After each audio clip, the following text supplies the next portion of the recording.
O inugasan ko na ng maayos yan ha. Para makatipid ng oras.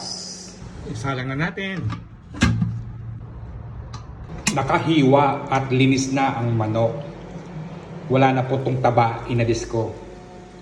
Ready na nating timplahan. Ito yung sukatan ko para ma-maintain ko ang lasa ng aking niluluto.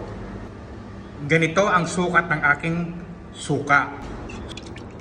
Atin tong timtimin. Sukat ng aking toyo. Lagyan natin to ng bawang. Lagyan natin to ng paminta. Lagyan natin to ng bay leaves, pampabango sa ating niluluto. Ang patatas, optional lang po ito ha. Ako kasi para madali yung aking trabaho.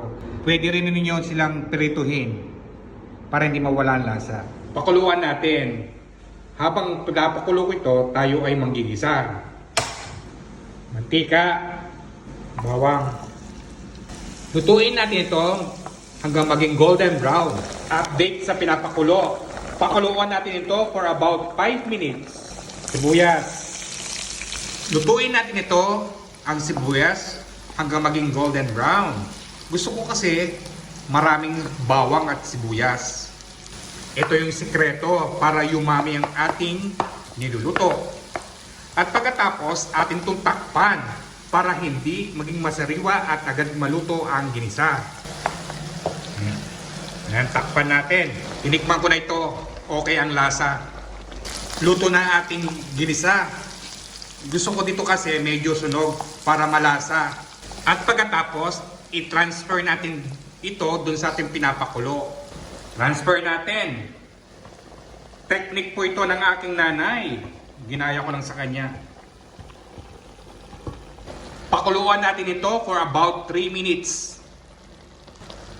Lagyan natin ito ng half teaspoon na sugar. Wala po kasi akong sugar, nalimutan kong bumili kanina. Hindi po ako naglagay ng betchin dito dahil malasa na ito.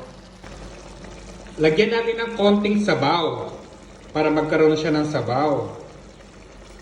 Depende po sa inyo kung gusto niyo masabaw o hindi. Optional lang po ito. Papakuluan ko pa siya ng bahagya. Gusto kasi ng mga alaga ko maraming sabaw.